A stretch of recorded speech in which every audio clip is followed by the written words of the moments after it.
வணக்கம்.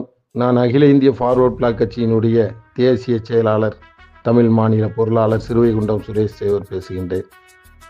நேற்றைய தினம், அதாவது 1/12/2024 அன்று நெல்லை சந்திப்பில் மல்லர் பேராயம் என்ற குழுவினர் தமிழக அரசையும் காவல்துறையும் எச்சரிக்கின்ற வகையிலே நடைபெற்ற ஆர்ப்பாட்டத்தில் கோரிக்கைகள் பற்றி பேசும்போது, ஆர்ப்பாட்ட கோரிக்கைக்கு துளியும் சம்பந்தம் இல்லாமல் நேதாஜி சுபாஷ் சந்திர போஸ் அவர்களை பற்றியும் தேவர் திருமகனாரை பற்றியும் இந்த இருவரும் தலைவர்கள் உருவாக்கிய ஃபார்வர்ட் பிளாக் இயக்கம் பற்றியும் முக்குளத்தோர் சமுதாய கொண்டையங்கோட்டை மறவர்கள் பற்றியும் தான் தோன்றித்தனமாக மேதாவி போல வரலாற்றை திரித்து தலைவர்களை தரைக்குறைவாகவும் இழிவாகவும் பேசிய செந்தில் ராஜனை அகில இந்திய ஃபார்வர்ட் பிளாக் மிகவும் கண்டிக்கிறது.